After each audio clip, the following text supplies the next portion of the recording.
नमस्कार, मैं हूं नवीन चौहान। नोटबंदी के बाद पहला आम बजट आने वाला है। ऐसे में देश को क्या उम्मीदें हैं?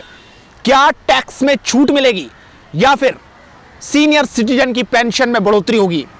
बात सीधा जनता से करते हैं। आम बजट में एक सबसे पहले तो होना चाहिए कि अभी जैसे नोटबंदी के बाद में जो किसान है या मजदूर है, स्टूडेंट जो आज एजुकेशन ले करके और यहाँ पे जॉब की तलाश में हैं, तो आम बजट में कुछ ऐसा होना चाहिए कि लार्ज स्केल में लोगों को जॉब मिल सके। किसानों के लिए कुछ माफ़ी स्कीम आना चाहिए, लोन वगैरह सस्ता होना चाहिए, कृषि के ऊपर में ध्यान होना चाहिए। इंडस्ट्री जो अभी थोड़ा सा डाउन हुआ है नोटबंदी की वजह से, उसको जितनी जल्दी हो पटरी पे लाने की कोशिश होना चाहिए। जो मजदूर बेरोजगार हो गए हैं उनको जल्दी से जल्दी रोज़गार मिलना चाहिए, ये बहुत ज़रूरी है।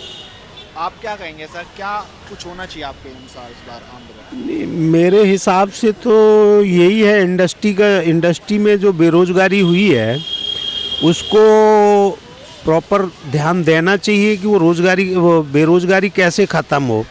दूसरा ये है कि किसान को जो इतना बड़ा अभी जो बीज खाद का जो लॉस हुआ है उसकी भरपाई कैसे की जाए, उसको ध्यान देना चाहिए।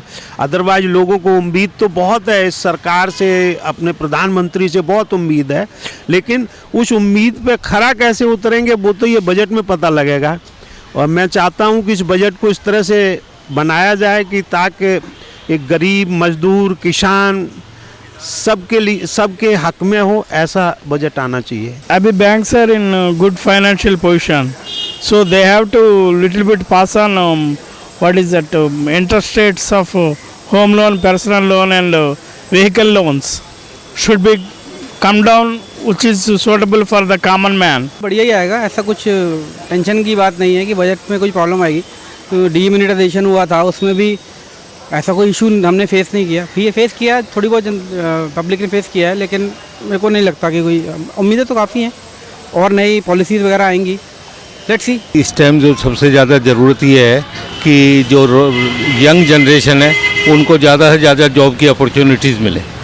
नंबर 2, सिमिलरली जो सीनियर सिटीजन्स वगैरह हैं या जो ओल्ड आदमी जिनके लिए कोई लाइवलीहुड का कोई सोर्स नहीं है, तो उनके लिए कुछ ना कुछ पेंशनरी प्रोविज़न्स किए जाए। नंबर 3 ये है कि भाई जो आदमी जो जिनको आज तक जो डिप्राइव रहे हैं प्रोग्रेस से, उनको कुछ ना कुछ अपॉर्चुनिटीज़ मिलनी चाहिए। मिडिल क्लास को हाउस वगैरह के लिए ज़्यादा से ज़्यादा फैसिलिटी दे, लोन दे, ताकि लोग जो है अपनी अच्छी ज़िंदगी बिता सकें। आम बजट में तो मेरे हिसाब से जो महंगाई है कम होगी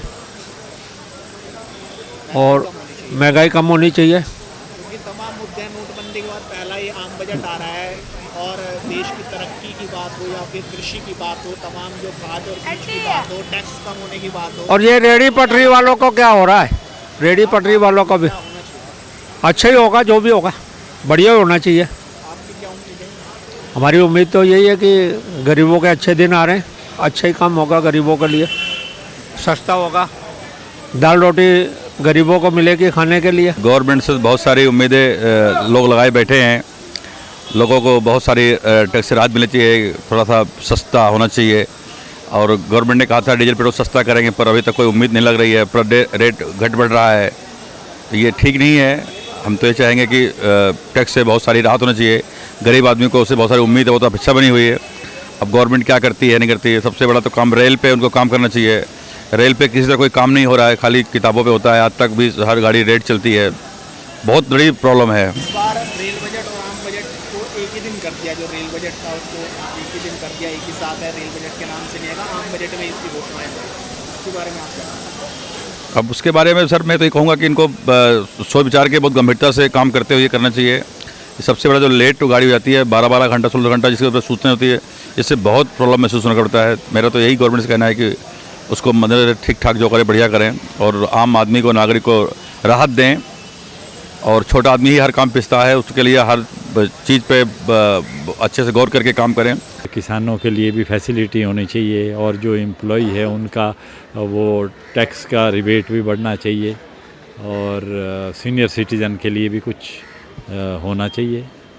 तभी है जो जितने वादे किए हुए तभी पूरे होंगे अगर ये इस तरह की वो करेंगे। देखो, अगर डीड मोनेटाइजेशन को स्टेबल करना है ना, तो बजट में आपको बहुत सारी फैसिलिटी देनी पड़ेगी। डीमोनेटाइजेशन से लोगों में नाराज़गी थी, जाहिर भी की लोगों ने, पर ओपनली बाहर नहीं आए। उसका रीज़न यही है कि हर आदमी ये देख रहा है कि जो नया बजट आएगा उसमें हमको कितनी राहत मिलती है।